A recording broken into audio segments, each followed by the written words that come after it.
I'm Catherine Pompilio with an episode from the Lawfare archive for February 6, 2022.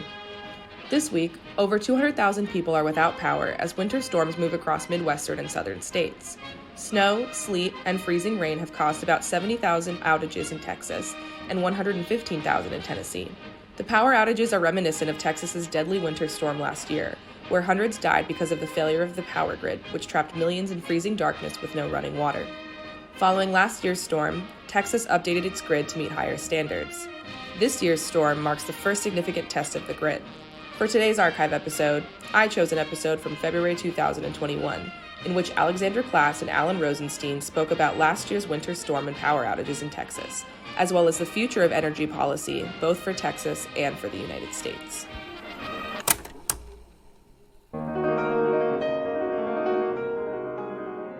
I'm Alan Rozenshtein, and this is the Lawfare Podcast, February 23rd, 2021. For more than a week now, Texas has been struggling with a massive power outage caused by record low temperatures. Millions have been without power, heat, and running water, and at least dozens have been confirmed to have died as a result. All states are confronting extreme weather, but Texas is unique in that its electricity is almost completely independent from the rest of the United States' grid. This has at times lowered costs and increased innovation in the Texas energy markets. But as the current crisis shows, Texas's energy exceptionalism comes at a cost. My colleague, Alexandra Klass, is the distinguished McKnight University professor at the University of Minnesota Law School. She's a nationally recognized expert on energy law and policy and recently wrote about the Texas energy crisis for Lawfare. I spoke with her about the current situation and the future of energy policy, both for Texas and for the United States. It's the Lawfare Podcast, February 23rd. Alex Klass on the Texas energy crisis. Alex, thanks so much for joining me. You recently wrote a piece for Lawfare about the ongoing Texas crisis, and I was just hoping you could give us a brief overview of what's going on. Yes, thanks, Alan. Happy to be here, and I'm glad to talk about it.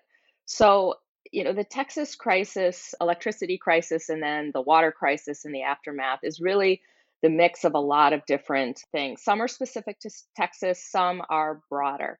One, of course, is climate change and just a changing climate. We're seeing more extreme heat, extreme cold, extreme wetness in terms of hurricanes and floods, and then extreme drought as well. We had a taste of that in California this fall with the heat waves and the fires.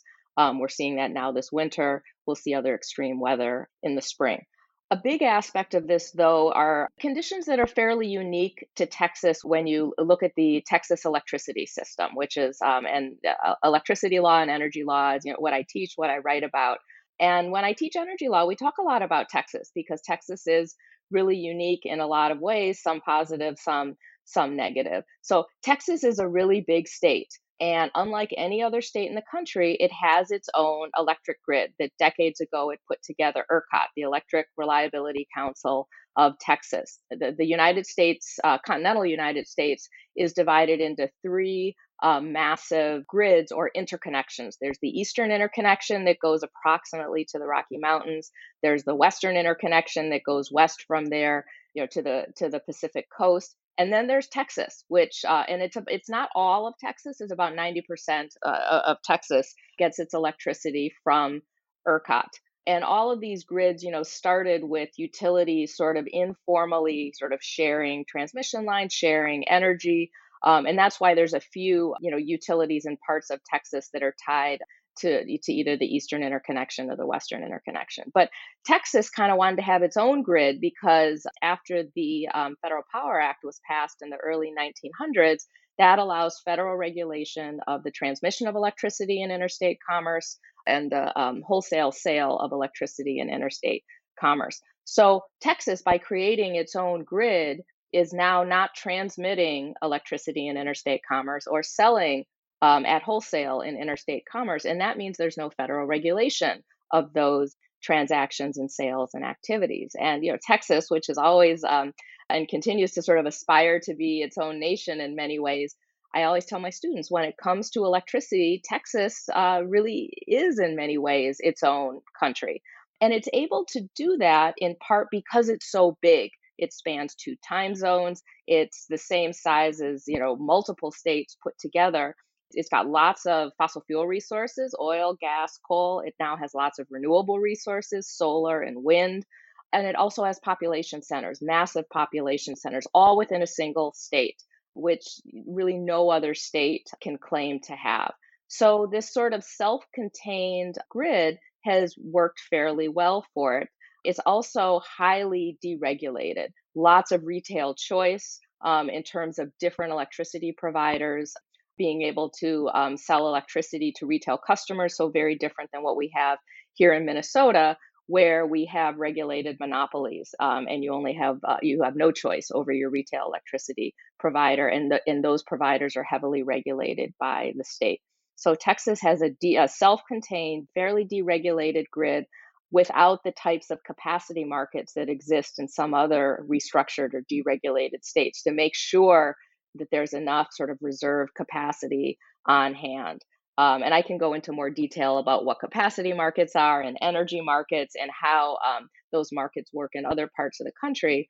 But the fact that we had this extreme cold weather in the entire state of Texas. Texas is so big, they figure, we don't need other states so much because we can always call upon different parts of the state.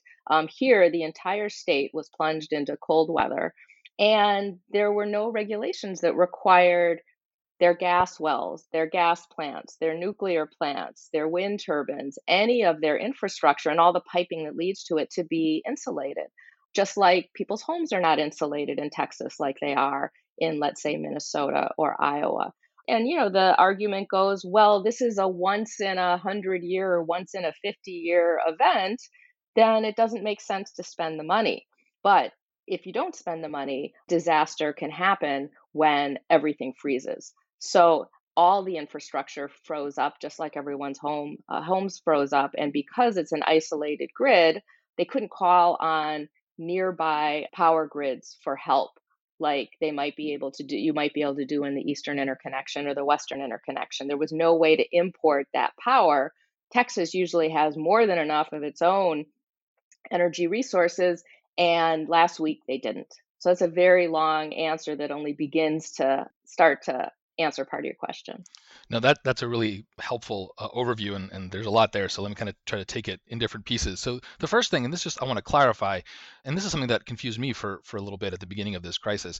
It seems to me that this is not kind of a standard capacity problem, right? Sometimes, and particularly in hot summers, you can have too much demand on the grid, and if you have brownouts or blackouts or things of that nature. Here, it sounds like the problem wasn't so much that Texas doesn't have enough electricity, it's that Texas wasn't prepared to produce electricity when it's really, really cold, but they could have theoretically had they prepared better for it. Well, it's actually quite similar to what happens in the summer because the electric grid always has to be in perfect balance. You can't have too much, you can't have too little. Until we get much better and cheaper battery storage technology, you really can't store electricity like you can store oil or natural gas in reservoirs. So you always have to be making sure you have enough power on hand to meet the demand. And also keep in mind in Texas, because it's traditionally a warmer climate, most of the heat is coming from electricity, where up in the upper Midwest, most of our heat comes directly from natural gas. There, the natural gas is used to generate electricity in a power plant, and then people's homes and businesses have electric heat. So what we saw here is it was really cold everywhere, so everyone was using their electric heat, and they were using a lot more of it. And the grid operators had not anticipated that level of demand, so their forecasting was off. And then at the same time that their forecasting was off and they had more demand than they thought they had supply to meet, all of a sudden that supply dropped. And the supply dropped because things were too cold. So they started shutting down. So the gas plants couldn't get the gas because pipes were frozen. Pipes were frozen, and one of their main nuclear plants went offline. Some of the wind turbines that all have, in Iowa or Minnesota would have de-icing and have all sorts of winterization. They don't have those in Texas. They're not built that way. So some of the wind went offline, although that was a fairly minor problem. Wind energy actually overperformed in this crisis in Texas. whereas the gas and the coal and the nuclear underperformed. So it's really not that different from the situation that you would have in the summer. You just had too much demand and not enough supply. And Texas had always, by not having capacity markets, by basically not paying generators to have excess power around for situations like these, the concern about Texas not having capacity markets was always that something like this would happen in the summer, because that's a more frequent occurrence, that you have too much demand from air conditioning and perhaps not enough power to meet that. Here it happened in the winter, but it's the same phenomenon: too much demand, not enough supply.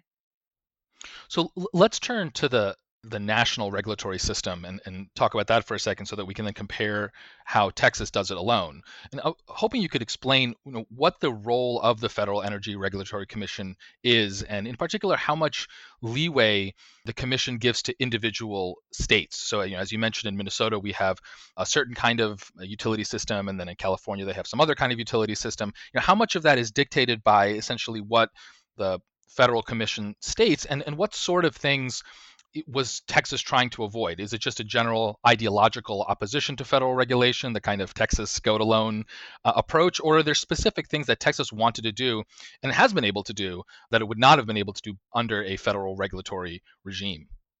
I would say a lot of it is sort of a Texas go it alone approach, that they've got enough energy. They really don't like federal interference in anything that they do. So the Federal Energy Regulatory Commission, under the Federal Power Act, as I mentioned before, regulates the transmission of electricity in interstate commerce. So how much different power providers or transmission lines can charge to transmit electricity, but also wholesale sales. So not retail sales, that's all done at the state level throughout the country, but wholesale sales of electricity in interstate commerce. So that's, of course, is a sale for resale, just like it would be, Target is a retailer, and then there are wholesalers that sell to Target. So it's those wholesale sales. So a sale from an electricity generator, let's say a wind farm or a gas plant, to a utility that then sells it at retail to customers, or utilities selling, to each other as they have excess power. So, Texas all regulates that internally.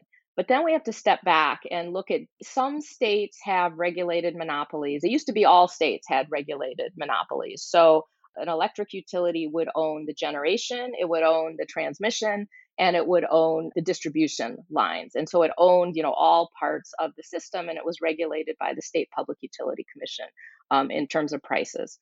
In the 1990s, just as other industries got deregulated, or what it's not really deregulation, there's still regulation. It's technically called, restructuring. They restructured their electricity market. So basically all of the East Coast, Texas, and a few Midwestern states, Illinois, Ohio are some examples. They decided that they wanted more competition, and that would bring prices down. And of course, California was a leader in this. And then you had the Enron scandal, and California kind of stopped, and a lot of other states stopped as well.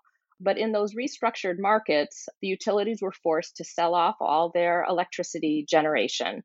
So now you have independent power producers that have that, but they kept their transmission lines and distribution lines. So essentially, the utilities in those states are now what we call transmission and distribution utilities, but they don't own any generation. Okay, well, where are they actually going to get that generation, the power to sell to their customers?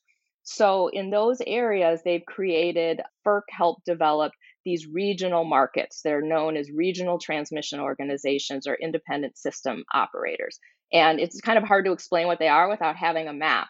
But basically, these are, voluntary organizations of utilities, and it's kind of a quasi-public, quasi-private nonprofit that runs the transmission system. The utilities turn over their transmission lines. They still own the lines, but in terms of deciding where power is going to flow and how much it's going to cost, is turned over to the RTOs. And then the RTOs also run energy markets. So people bid into the markets. There's day-ahead markets, there's 15-minute markets, to make sure that the grid is in balance. And they also do reliability for their area. So for instance, the upper Midwest and down as far as Arkansas and Louisiana are part of an 11-state mid-continent independent system operator, or MISO. So it's 11 states. It's a huge region. The RTOs run the markets. I bring my energy law class to visit the operations center for the northern part of MISO every year. And then there's also one in Indiana and then one further south in Arkansas. And so MISO is a huge region. PJM on the East Coast is another RTO. And so that's Pennsylvania and most of the East Coast states. There's a New England ISO, which is an RTO. And then California kind of has its own set of markets, and so does New York. New York's a single state one. And so ERCOT also runs those markets, but ERCOT is a single state one, and it also provides a lot of retail choice to customers in a way that some of the other RTOs do and some don't. MISO is made up of utilities that are mostly in states that are still traditionally regulated. So, for instance, Xcel Energy, which serves the state of Minnesota, it serves kind of the Twin Cities area in the state of Minnesota. It's a traditionally regulated utility. So it owns generation, it owns transmission, it owns distribution. There's no retail competition, but it's still part of the MISO RTO and buys and sells power at wholesale on that and is part of that broader grid. There are some regions of the country where there are no RTOs. So the Intermountain West and the Southeast, because the utilities didn't want to be part of them there, although they're starting to think about joining RTOs. But these are big regional RTOs. Their rules and prices are approved ultimately by FERC. So FERC has a lot of power over those RTOs. Of course, not so in Texas, because Texas has insulated itself from that kind of FERC regulation. There's another organization, NERC, that deals with reliability across the country, including in Texas. And so NERC is the organization. Again, its rules have to get approved by FERC as well.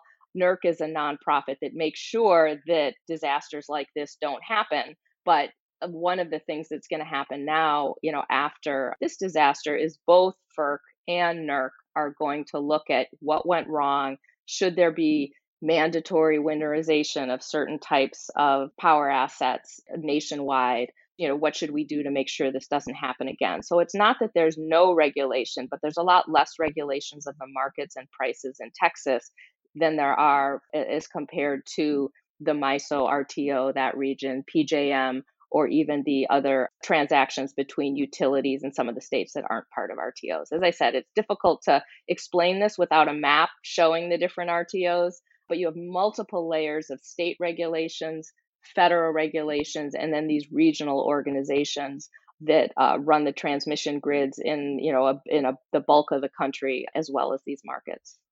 That's really helpful clarification, but let me ask one more thing. Is it the case that had Texas been part of this national electrical grid and part of or more deeply embedded into kind of FERC's regulatory jurisdiction, and FERC here is the Federal Energy Regulatory Commission, that they would have had to have better winterized all of their infrastructure? Or is it the case that really the downside for Texas in this situation was that when their systems failed, they were not able to tap into the electricity in the rest of the country? I'm trying to figure out sort of who we should blame, if anyone, for the failure to winterize, whether this was a sort of Texas specific problem or whether there actually is no such general requirement even on the national level, and perhaps there should be. Yeah, Texas had a big, winter cold snap electricity problem, during, the Super Bowl in 2011. And there was a big report that cited in the article that was just published with Lawfare on that. So FERC actually did an investigation of that. And there were a lot of recommendations after that about winterizing these types of assets. But they were recommendations. Nothing was mandatory. So, it is possible that NERC and FERC could do some more mandatory things with regard to Texas, but that's very political. States don't like being told what to do. That's true for other states as well. And so FERC is always, FERC and NERC may want to have more recommendations rather than mandatory things. That may change after this disaster. So I would, and even the governor, the Texas governor, has called for mandatory winterization. Now, what does that mean? How much investment will actually happen? It's much cheaper to build that into new infrastructure than retrofit existing infrastructure. So we'll see what happens with these mandates that have been called for. Oftentimes, at the time of a disaster, there's all sorts of strong statements made, and then there's no follow through. So that's one piece of it. I mean, even in the current situation, I think there could have been more mandatory requirements that they just weren't. The other thing that you asked, though, is, well, what about being able to import power from other regions? And I think that may have helped here. We still need to get more facts about where the shortfalls were. But another problem was that even some of the neighboring regions were also very cold. So the Southwest Power Pool, which is another RTO, they also had similar problems and had to do some minor rolling blackouts, but nothing to the extent of Texas. But I think they could have drawn more from MISO. MISO is a big region, so it would have helped. Would it have solved all their problems? Probably not. But I do think it would have helped. At least it would have given the option to draw on power, particularly because if there was a connection between Texas and the rest of the country, presumably we would actually start to build some additional transmission lines, which we desperately need even within the existing RTOs to move power more quickly, more efficiently, more cheaply from different regions of the country. And there's a lot of great proposals from the National Renewable Energy Lab and others to try to do that. So if Texas were willing to have additional connections to the other RTOs, it would help in these sorts of situations. It would also help being able to move solar and wind and more renewable energy around the country and make that low cost energy available over a wider space. One thing that people say about these big regional RTOs is they basically act as their own battery, because it's unusual to have, cold weather or hot weather over an entire, let's say, 11 state area. It's always sunny somewhere. It's always windy somewhere. There's power available. And so it can meet demand in other parts of a larger region. Texas always tried to do that itself, and was, because it's a big state, and usually was successful. But here was a time when they weren't. So to the extent that we can build the long distance multi-state electric transmission lines to connect up larger parts of the country, it helps us on these potential disaster and reliability times like last week. But it also helps us integrate much more renewable energy into the electric grid, which helps us with reductions in greenhouse gas emissions and also helps us on cost, because wind and solar are now our cheapest forms of electric energy, and it would make that available to a wider range of customers. As you point out, there is now general consensus that Texas made a mistake in not sufficiently winterizing its infrastructure, and it sounds like even Texas Governor Greg Abbott sort of admits that. And I'm curious, how are we supposed to think about these decisions, especially when we can see the effects in retrospect? So, for example, we both live in Minnesota, and as far as I know, though correct me if I'm wrong, our infrastructure isn't designed or prepared for 120 degree weather, just given the climatic conditions. But maybe that's fine, given that preparedness is always a question of risk versus cost, and you can't be 100% prepared. To what extent do you think that what Texas had done, or not done, as it were, in winterizing for these kinds of extreme conditions, was that unreasonable at the time? Are we just sort of Monday morning quarterbacking? And more generally, how do we think through these questions of dealing with risk, but also not trying to eliminate it entirely, because of course that presumably would not be economically feasible? I mean, that is the fundamental question, is how much do we invest in safety? How much do we invest in protecting against extreme but unusual events, right? There'd be a lot of lives saved if the maximum speed limit was 35 miles per hour everywhere, for sure. But we don't do that. We take that risk. In the Texas situation, the main reason that they've deregulated their markets, the main reason that they don't have a lot of mandates, is because it results in cheaper energy prices. And the question is it worth it if over, a 10-year period, everyone in the state has cheaper electricity, cheaper energy, it's good for the economy, it's drawing business to the state. Elon Musk just moved one of his big operations to Texas from California. People are saying that this is all good for Texas. Business is booming in Texas. So the question is that worth not investing the money to protect against this type of disaster if it lasts for one day, if it lasts for 2 days, if it lasts for a week. Right now, everyone is saying it's definitely not worth it. We need to do more investment. But there might be others that say, well, this is, how we designed it and we've saved all this money and we've had all this economic development. Maybe it's worth it. In terms of the markets, one of the issues we haven't talked about yet is some of the, $16,000, $20,000 electricity bills that some residents have received just from last week because electricity prices went so high. Because of all the retail choice in Texas, there are some retail providers that say, hey, you pay us, here's what we're offering you. Pay $9.99 a month, and we'll just pass along the wholesale price of electricity to you, which is always much cheaper than the retail price of electricity. And so those folks have had very low electricity bills as compared to if they had another provider. Well, when the price then goes up, 1,000 times because of the demand, you say, well, that's just how the market works. But don't we want to protect individuals against the market? We want a regulated market. There have been some quotes from the Harvard professor who helped design generally the Texas markets in ERCOT. And the quote was, this is how the markets were designed to work. Well, that may be, but there's a big human cost to that. So then the question is, how do we want to regulate those markets so that people are not injured from that? And that's just a balance that we have to figure out.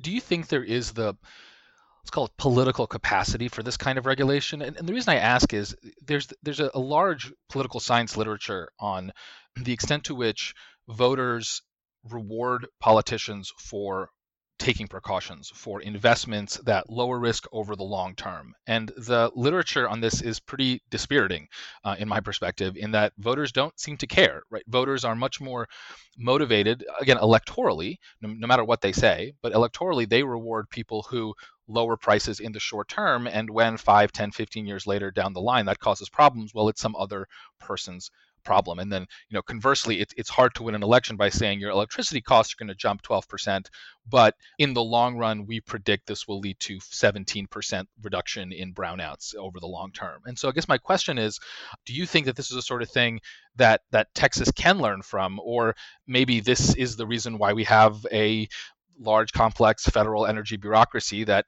can impose these kinds of short-term unpopular mandates, but are sufficiently politically insulated that they can take that long-term view? So you raise a really good point. And I think you're absolutely right that people will say, well, I'd rather have the lower costs. I don't want to really think about the future. But when they do think about it, it's times like now, right? Now they want that protection. And so, they always say, a crisis, you never want to waste a good disaster or a good crisis. Now is a time to force people to think about it. And I think if the regulators in Texas were to move forward now, there would be support for additional protections, both on the sort of consumer protection side in terms of maybe having better regulation of some of these retail providers, but also on saying, hey, we're going to require our power plant operators to winterize and to insulate so this doesn't happen again. I think you would have the political support to do that, but there's only a window of time to do that at either the federal level or the state level. The other piece is, maybe you have more regulation, whether it's through FERC or NERC, that are more insulated from political pressure to do that. So yes, I think that can help as well. But I do think there needs to be a response at the state level. There needs to be a response at the federal level. Congress has often responded in situations like this. So the Energy Policy Act of 2005, which was kind of one of our last big energy policy laws, was after the Northeast blackouts in 2003. And there was a call that said we need to do better in terms of making sure our transmission grid is resilient. And a lot came out of that. NERC grew out of that we needed a national reliability organization to oversee everything. So this may result in similar action. I think certainly will happen at the federal administrative level, but I would encourage Congress to be involved as well, because I think now is the time to do that. So let me finish up this conversation by asking you a couple of questions about the future. So one question I want to ask is about the role of renewable energy in all of this. As you know, of course, Governor Abbott quite controversially made some statements at the beginning of the crisis, seeming to blame it on wind power. And I think at some point he used the opportunity, I believe he was on Fox, to talk about how this is what the Green New Deal will cause. He's since walked back those statements. But I'm just curious, what is the role, if any, of renewable energy in either this crisis or just in generally the issue of reliability? One common critique made against certain forms of renewable energy, in particular wind power, is that they're only active during some times of the day, and so they can't provide the same sort of reliability and predictability that a grid needs. And so I'm curious if there's any validity to that criticism, putting aside what the Texas governor may have said, and more generally what the role of renewable energy is going forward. Sure.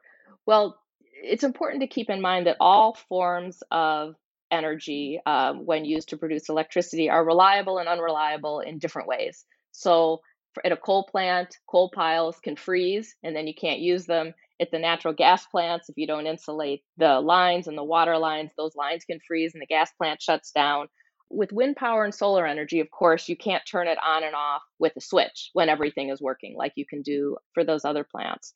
But what you can do is if you have a big enough region that it's working under, if you have a big enough grid, it's always windy somewhere, it's always sunny somewhere, and you have power demands at different times. So that's why what's exciting is to put together a lot of solar and a lot of wind. Typically, you have solar energy production at different times than you have wind energy production. So those balance out. Battery technology is improving, costs are going down.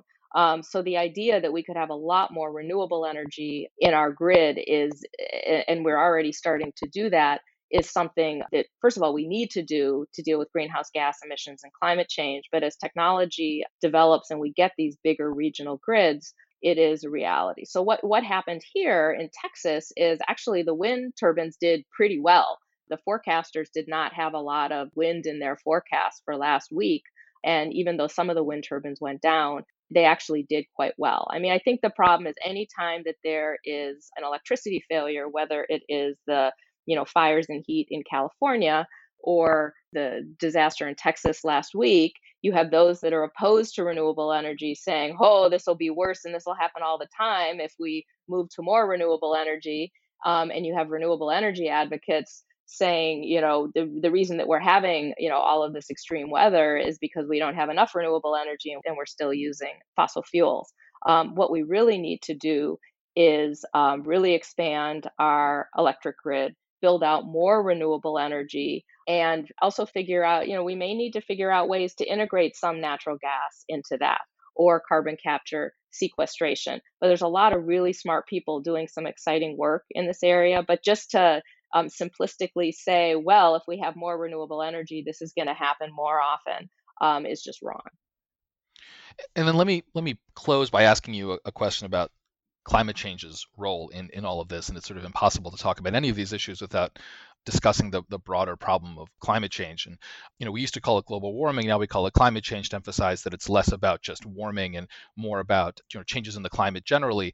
Is what we saw in Texas, do we have enough evidence, or do we have evidence that this is tied directly to climate change? And my understanding is that although climate change will cause more variability in weather, that in a place like Texas, the overall effect is going to be to increase temperatures rather than decrease them. And again, more generally, does climate change add another impetus for Texas to potentially consider joining the national grid because it's just too difficult for a state, even a large one like Texas, to deal with these changes alone? Or are there approaches that Texas has taken that are actually quite useful in terms of battling climate change and that the rest of the country ought to consider adopting? Well, Texas has been a real leader in wind energy, not because it's been trying to address climate change, but in the 1990s, energy prices were really high. It realized that it had great wind resources. And what it needed was an electric grid within its state to connect those wind energy resources to population centers. So it actually built this set of lines. It created these competitive renewable energy zones, CREZ lines, and spent a huge amount of money connecting up wind resources and building new ones and connecting those to their major population centers. And ironically, they socialize the cost over the entire state. So I always will joke with my students that even though Texas is its own country when it comes to electricity, it's also a socialist country because it was able to do what other regions have not been able to do, but which is to socialize the costs of that transmission grid, because all of the costs and all of the benefits were in a single state. When you have a multi-state area, it's hard to do that because sometimes the costs are borne in some states, the benefits are in others, and so you have a lot of fighting between utilities and states about who bears the cost. So Texas did it all within its state, within its own unique grid. And it doesn't work as a model for other states because no other state can do that itself. But it shows that if you build up your wind energy and now solar energy, which Texas is already doing, and you build the transmission lines, you can get a lot of renewable energy into the grid. Its energy markets have also resulted in a lot of coal plants retiring because that's what the market has demanded. The coal plants can't compete. And so they retire. In some of the more heavily regulated states, you see a lot of efforts of regulators to kind of prop up those coal plants in a way that just doesn't happen in Texas as much. So certainly overall, we're going to see temperatures rise and we're going to see more extreme heat. But we're also seeing more and more that this rise in temperatures, particularly in the Arctic, is causing changes in the jet stream, which means we are having more of these polar vortexes go further and further south. So even though we're going to see an overall rise in temperatures that's going to cause fires and extreme heat and the sort of thing that we see in California, scientists are increasingly concluding that we're also going to see more of these extreme cold events in parts of the country that don't see that level of cold. So there'll be shorter events, but no less damaging because we don't have the infrastructure. So there's a lot Texas can do on its own, both in terms of renewable energy development and in terms of hardening its infrastructure. But there's also a lot that it can do, probably at a lower cost, if on the electricity side, it has additional connections with the rest of the U.S., in part because of its ample renewable energy resources, and also what it can, gain from nearby states. So I think overall, there's a lot of benefits that Texas can achieve through connecting with the rest of the country, but still retaining some of its own autonomy. It's not as if it's an all or nothing. It either has to give up all control and turn it over to the federal government. That's not how it works even in other parts of the country. But I think there's ways for it to have certain electricity connections with the Eastern Interconnection and Western Interconnection without losing some of its unique ability to do a lot of its own regulation. Alex, thank you so much for joining me. That was immensely valuable, and I really encourage all of the listeners to check out the piece that you wrote for Lawfare. This is an incredibly complicated area. There's a lot of ideology and politics, and you do a wonderful job of cutting through it and providing a really lucid and clear explanation of the legal and policy and energy issues. So thanks so much. My pleasure. The Lawfare podcast is produced in cooperation with the Brookings Institution. If you've liked what you've heard, please take a moment to rate the podcast or let someone know so they can enjoy it as well. This podcast is produced by Jen Patya-Howell. Zachary Frank of Goat Rodeo is our audio engineer, and Sophia Yan performed our music. As always, thanks for listening.